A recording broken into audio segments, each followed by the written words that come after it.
नमस्कार, बहुत स्वागत आपका। मैं हूं आपके साथ राधिका चौधरी। चलिए, वक्त हो चुका है सुपरफास्ट अंदाज में 100 बड़ी खबरों का। पश्चिम बंगाल में मुख्यमंत्री ममता बनर्जी पर हुए हमले को लेकर टीएमसी नेता राज्य निर्वाचन अधिकारी से मुलाकात करेंगे। ममता बनर्जी पर हुए हमले की जांच शुरू हो गई है। घटनास्थल के पास मौजूद लोगों से पुलिस पूछताछ कर रही है। बता दें कि ममता बनर्जी को नंदीग्राम में प्रचार के दौरान चोट लग गई थी, जिसके बाद उन्हें अस्पताल में भर्ती कराया गया। ममता बनर्जी के बाएं पैर के टखने पर गंभीर चोट आई है। ममता बनर्जी अगले 48 घंटे तक डॉक्टरों की निगरानी में रहेगी। ममता का आरोप है कि उन्हें कुछ लोगों ने हमला किया है, उन्हें कार से धक्का दिया और फिर जबरन दरवाजा बंद करने की कोशिश की गई। तो वहीं ममता बनर्जी का हालचाल जानने पहुंचे राज्यपाल जगदीप धनखड़ का टीएमसी समर्थकों ने जबरदस्त विरोध करते हुए वापस जाओ के नारे लगाए। ममता की चोट ने बंगाल की सियासत गर्मा दी गई है। बीजेपी ने ममता बनर्जी पर नाटक करने का आरोप लगाया। बीजेपी ने इस ममता की सहानुभूति पाने की कोशिश करार देते हुए पूरी घटना सीबीआई जांच कराने की मांग की। ममता बनर्जी के भतीजे अभिषेक बनर्जी ने बीजेपी पर हमला करते हुए कहा कि बंगाल में 2 मई को दिखने वाली लोगों की ताकत से बीजेपी डर गई। ममता बनर्जी को लगी चोट के बाद टीएमसी ने अपना मैनिफेस्टो रिलीज करने के कार्यक्रम को रद्द कर दिया गया है। ममता के ठीक होने के बाद अगली तारीख का ऐलान होगा। देश भर में आज महाशिवरात्रि का पर्व मनाया जा रहा है। मंदिरों में जलाभिषेक के लिए भक्तों की भीड़ उमड़ रही। वाराणसी में काशी विश्वनाथ मंदिर में भी भक्तों की भीड़ लगी हुई है। दर्शन करने के लिए सुबह से ही भक्तों की कतार लगी हुई है। शिवरात्रि के मौके पर राष्ट्रपति रामनाथ कोविंद और प्रधानमंत्री नरेंद्र मोदी ने देशवासियों को बधाई दी। महाशिवरात्रि के अवसर पर हरिद्वार में महाकुंभ का शाही स्नान किया जा रहा है। गंगा में आस्था की डुबकी लगाने के लिए बड़ी संख्या में श्रद्धालु जुटे। हरिद्वार में हर की पौड़ी में शाही स्नान के लिए श्रद्धालुओं का सैलाब उमड़ पड़ा और इस दौरान कोरोना प्रोटोकॉल का सख्ती से पालन किया जा रहा है। महाकुंभ के शाही स्नान को देखते हुए सुरक्षा की भारी इंतजाम किए गए हैं। चप्पे चप्पे पर पुलिस की तैनाती की गई। किसान संगठनों के 3 कृषि कानूनों के खिलाफ 26 मार्च अपने आंदोलन के 4 महीने पूरे होने पर इस मौके पर भारत बंद का आह्वान किया। तो वहीं किसानों ने व्यापार संघ से मिलकर 15 मार्च को पेट्रोल डीजल के दामों में वृद्धि और रेलवे निजीकरण के खिलाफ प्रदर्शन करेंगे। पश्चिम बंगाल में चुनाव से पहले केंद्र सरकार मिथुन चक्रवर्ती को Y+ कैटेगरी की वीआईपी सुरक्षा दी।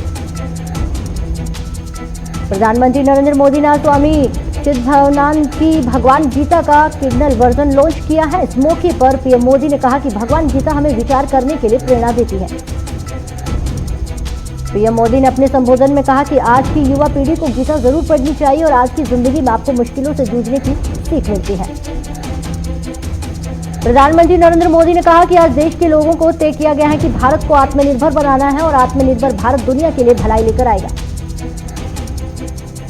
यूपी में आगरा कानपुर हाईवे पर ट्रक और कार की भिड़ंत हो गई है। हादसे में 9 लोगों की मौत जबकि 3 लोग गंभीर रूप से घायल हो गए। टक्कर इतनी भीषण थी कि कार के परखच्चे उड़ गए। कार में कुल 12 लोग सवार थे, सभी बिहार के रहने वाले थे। बीजेपी के प्रत्याशी शुभेंदु अधिकारी 12 मार्च को नंदीग्राम सीट से अपना नामांकन दाखिल करेंगे। हरियाणा में मनोहर लाल सरकार पर बना संकट खत्म हो गया है। सरकार के खिलाफ कांग्रेस की अविश्वास प्रस्ताव गिर गया। हरियाणा विधानसभा मनोहर लाल के पक्ष में 55 वोट पड़े, विपक्ष में 32 वोट पड़े। 5 निर्दलीय और गोपाल कांडा ने सरकार का समर्थन किया। देश में कोरोना का कहर जारी। पिछले 24 घंटे में 22,854 नए मामले सामने आए तो 126 लोगों की जान चली गई। वहीं भारत में कोरोना के कुल मामले बढ़कर 1,12,85,561 हो गए हैं तो 1,58,189 लोगों की जान जा चुकी है। महाराष्ट्र में कोरोना की रफ्तार लगातार बढ़ती जा रही है। पिछले 24 घंटे में कोरोना के 13,659 नए मामले सामने आए। 54 लोगों की मौत हो गई। कोरोना के बढ़ते मामले को लेकर मुख्यमंत्री उद्धव ठाकरे ने कहा कि लॉकडाउन लगाने से सरकार की तो बिल्कुल इच्छा नहीं है, लेकिन स्थिति चिंताजनक है। कर्नाटक में कोरोना संक्रमण में दक्षिण अफ्रीकी वेरिएंट का पहला मामला सामने आने के बाद स्वास्थ्य विभाग अलर्ट हो गया। देश में कोरोना टीकाकरण अभियान अब और रफ्तार पकड़ने वाला है। अब सरकार अगले चरण में 50 साल से ज्यादा लोगों को भी कोरोना का टीका लगाने की तैयारी है।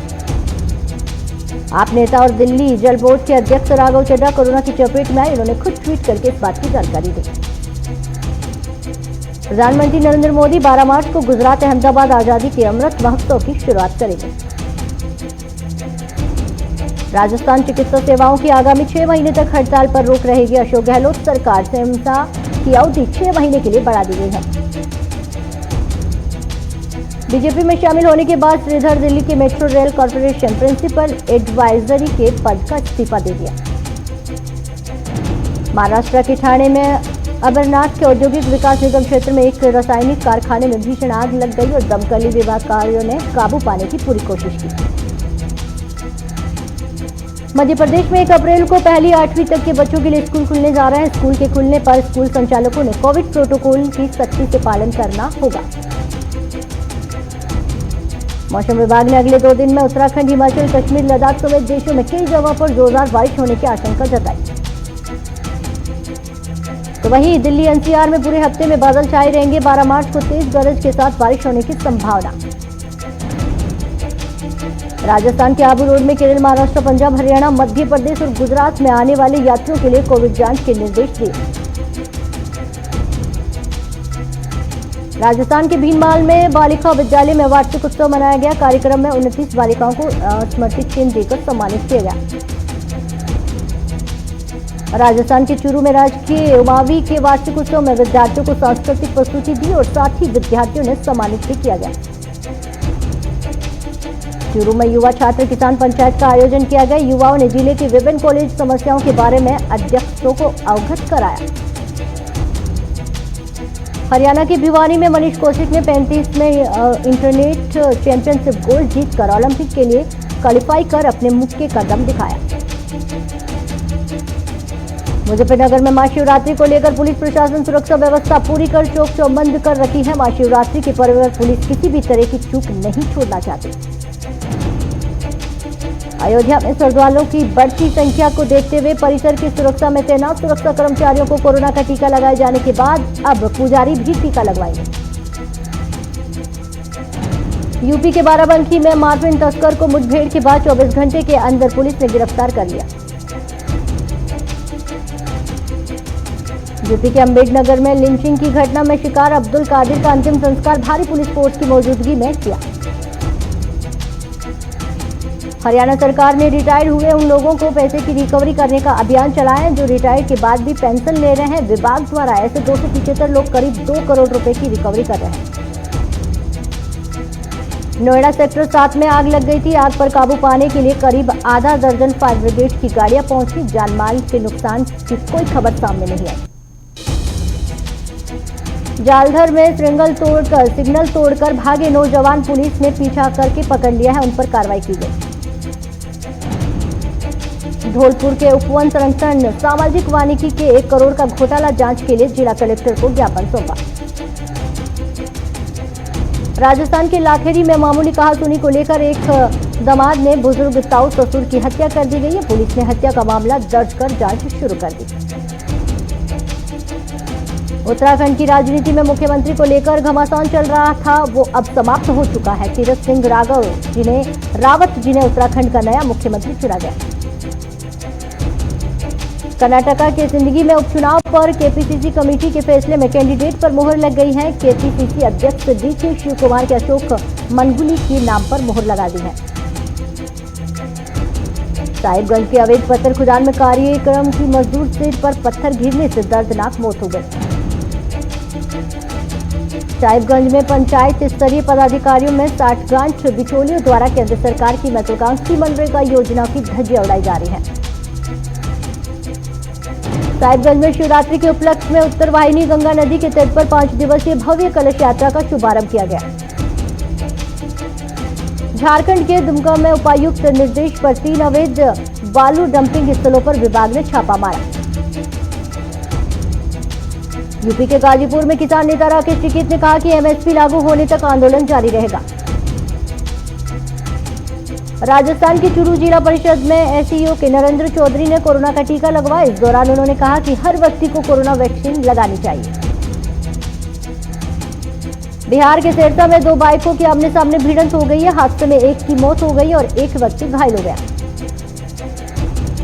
बिहार के मधुबनी में पुलिस ने 233 बोतल विदेशी शराब के साथ एक शराब कारोबारी को गिरफ्तार किया। रेवाड़ी में सरकार दफ्तर के समय में नहीं खुलने पर लोगों ने परेशानियों का सामना करना पड़ रहा है। लोगों ने सरकार के सभी कार्यालयों पर समय पर नहीं खोले जाने की मांग की। बेगूसराय में माकपा के पॉलिसी ब्यूरो सदस्य सुभाषिनी अली ने केंद्र सरकार पर हमला बोला और कहा कि आज महंगाई और बेरोजगारी चरम पर है, लेकिन सरकार इस पर कुछ नहीं बोल रही है। बिहार के सिवाना में बाइक सवार अपराधियों ने 50,000 रुपए लूट कर फरार हो गए थे। फिलहाल पुलिस मामले की जांच कर रही है। बिहार के सिरसा में जिला पदाधिकारी और उप विकास उपायुक्त की तरफ से लाभों को प्रधानमंत्री आवास योजना के तहत चाबी सौंपी गई है। इस दौरान पशु चयन उद्घाटन भी किया गया। बिहार के बनमनखी में रेल मार्ग पर 1 साल बाद ट्रेनों का परिचालन प्रारंभ हो गया है। लोगों में खुशी का माहौल बना हुआ है। नोएडा में एक घर में लाखों की चोरी बताई जा रही है। नौकर और मालिक ने घर के लाखों रुपए लेकर अन्य सामान फरार हो गए। पेट्रोल डीजल के दाम में आज भी कोई बदलाव नहीं हुआ। पेट्रोल 51.17 रुपए, डीजल 81.47 रुपए से बिक रहा है। इजी ट्रिप प्लानर में आईपीओ के अंतिम दिन का सब्सक्राइबर्स 76.50 गुना से ज्यादा रहा। रिटेल हिस्सा में भी 56 गुना भरा रहा। देवतर इंश्योरेंस रेगुलेटर IRDAI के इंश्योरेंस में प्रोडक्ट को मंजूरी देने में फाइल एंड यूज प्रोसीजर को बदलने पर विचार कर रहा है। यूज एंड फाइल वाले नए सिस्टम में इंश्योरेंस कंपनियों ने रेगुलेटर को प्रोडक्ट की डिटेल देने के बाद बेचना शुरू कर सकती है।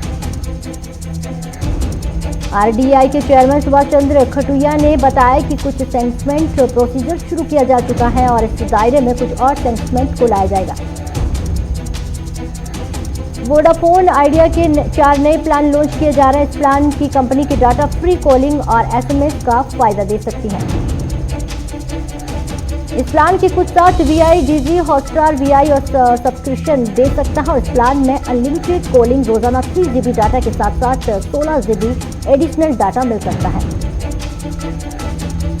Society of Indian automobile manufacturers में फरवरी सेल्स के डेटा जारी किए जा सकते हैं। डेटा के मुताबिक पिछले महीने सभी कैटेगरी में सालाना व्हीकल सेल्स में 10.21% बढ़कर 17,35,584 यूनिट रही। यूट्यूब कंपनी जल्द ही नई पॉलिसी लागू करने की योजना बना रही है। गूगल ईमेल के जरिए यूट्यूबर्स को बताया कि अब वो यूट्यूब वीडियो होने वाली कमाई पर USA टैक्स देना होगा। सोने की कीमतों में उछाल बना आया। सराफा बाजार में 24 कैरेट की गोल्ड की कीमतें 112 रुपए बढ़कर 44,286 प्रति 10 ग्राम पहुंच गई। दुनिया भर में कोरोना अब तक 11 करोड़ 78 लाख से ज्यादा मामले सामने आए, तो वहीं 26 लाख से ज्यादा लोगों की मौत हो गई है। ब्राजील में कोरोना संक्रमण से हाहाकार मचा दिया गया है। एक ही दिन में लगभग 2300 लोगों की मौत दर्ज की गई। देश के स्वास्थ्य मंत्रालय के अनुसार पिछले 24 घंटे में ब्राजील में 2,286 लोगों की मौत हो गई है, तो वहीं इस दौरान कोरोना से 69,876 मामले सामने आए। दुनिया में कोरोना वैक्सीनेशन में कुल 30 करोड़ से ज्यादा डोज लगाई जा चुकी है। हालांकि वैक्सीनेशन में अमीर देश आगे हैं और गरीब देशों के लिए टीके की उपलब्धता एक बड़ी चुनौती बनी हुई है। पेंटागन के एक शीर्ष कमांडर ने अपने सांसदों को बताया कि चीन ने 21वीं सदी में सबसे बड़ा दीर्घकालीन रणनीतिक खतरा पैदा कर दिया है।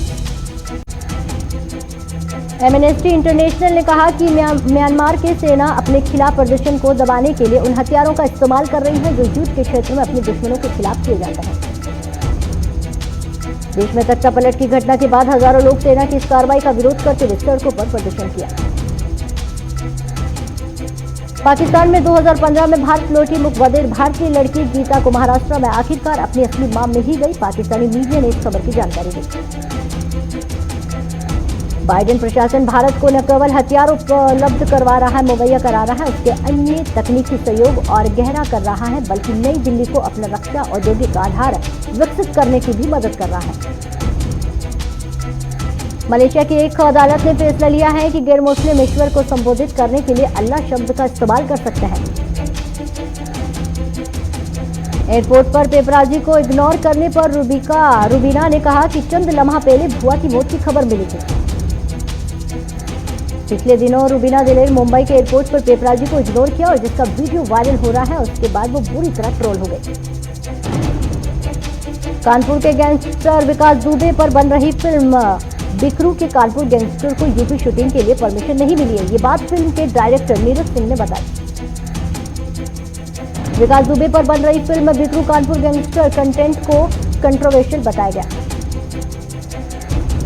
एक्ट्रेस जीनत अमान के बॉलीवुड में 50 साल पूरे हो गए। बॉलीवुड की हॉट एक्ट्रेस जीनत अमान को भारतीय फिल्म इंडस्ट्री में 50 वर्ष पूरे हो गए। अब वो film Margao the close file में नजर आएगी। टीम ने लेला पे लेला गाकर सेलिब्रेट किया। भारतीय इंग्लैंड के खिलाफ टेस्ट सीरीज में शानदार जीत हासिल करने के बाद अब T20 सीरीज में उतरने को तैयार है। दोनों टीमों के बीच 5 मैचों में T20 सीरीज की शुरुआत अहमदाबाद नरेंद्र मोदी स्टेडियम से होगी। 12 मार्च को 20 मार्च तक खेली जाने वाली इसी सीरीज में सभी मुकाबले में नरेंद्र मोदी स्टेडियम में खेले जाएंगे। भारत के उप कप्तान रोहित शर्मा ने कहा कि टीम इंग्लैंड के खिलाफ आगामी 5 मैचों में सीरीज को इस साल स्वदेश में होने वाले T20 विश्व कप की ड्रेस रिहर्सल के रूप में नहीं दिख रहे हैं। आईपीएल के 14वें सीजन के पहले ड्रग्स एंड फेल्स की वार्सिंग आईपीएल ब्रांड वैल्यूएशन की रिपोर्ट के मुताबिक चेन्नई सुपर किंग्स की ब्रांड वैल्यू में काफी गिरावट आई है।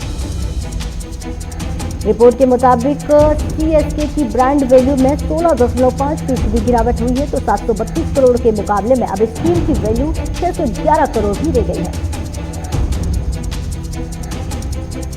चलिए सुपरफास्ट खबरों में इतना ही, लेकिन देश और दुनिया की तमाम खबरों के लिए बने रहे जगह 24/7 न्यूज पर।